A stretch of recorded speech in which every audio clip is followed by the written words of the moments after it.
My brothers and sisters who are in Christ, this is Minister Charles Brown from the Doctrinal Institute of Jesus Christ.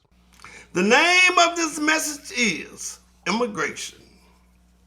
Now, prior to delving into the issue of immigration in our country, we must understand that this nation was built on the principles of Christendom. This truth is confirmed in our Constitution. There is no other country in the world that ascribes to a creator and his principles that is found in our Bill of Rights except the nation Israel. Now, according to our creator, in the writings of the Holy Scriptures, it states in Exodus 12th chapter, 48 through 49 verses, when a stranger shall sojourn with you and will keep the Passover to the Lord, let all his males be circumcised, and then let him come near and keep it.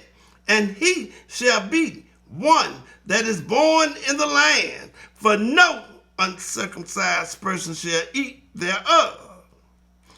In this case, circumcision is keeping the dictates of the Lord as it relates to immigration.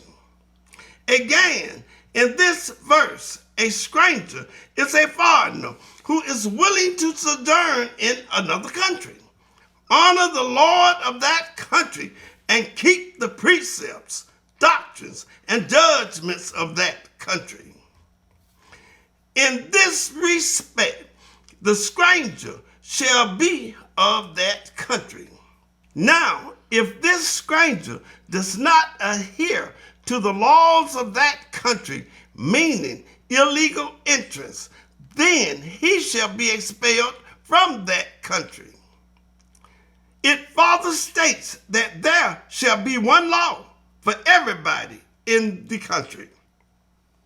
This law also includes the breaking of the law through ignorance by either the foreigner or stranger or the person who is born in that land.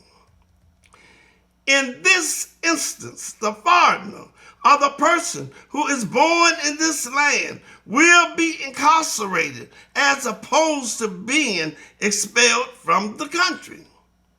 Now, the Bible specifically states that if the foreigner sojourn with you in your land, you shall not oppress him. See Leviticus 19, chapter 33 verses.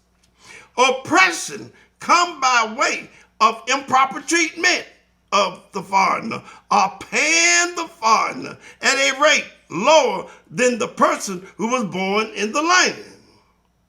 On the other hand, if the foreigner is found not to be your brother in Christ, in this case meaning illegal immigrants, you can exact interest from him on the money that you lent him. See Deuteronomy 23rd chapter 20 verses. And his debt is not canceled on the sabbatical year. See Deuteronomy 15th chapter 1st through 3rd verse. Now, the Holy Scriptures clearly suggest that every country have a right to its own sovereignty. This is affirmed in Numbers 20th chapter 18 and 21st verses. Remember when Moses asked the king of the Edomites to let Israel pass through their land? Well, the Edomites refused him, and there was nothing that the Israelites could do except take another way.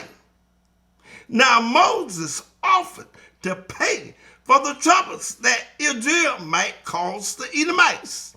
And we must remember that Moses was a righteous man, but the Edomites still refused him. These actions of the Edomites, who was Moses' arch enemy, tells us that every country have a right to their own sovereignty. As in biblical times, the United States also have a right to its sovereignty.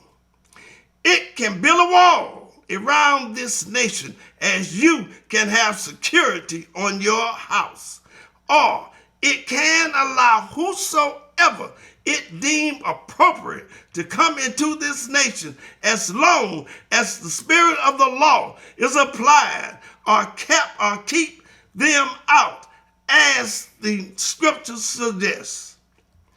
We as Christians must take our cue from the scriptures and stop leaning to our own understanding. I thank you once again, and may God bless you.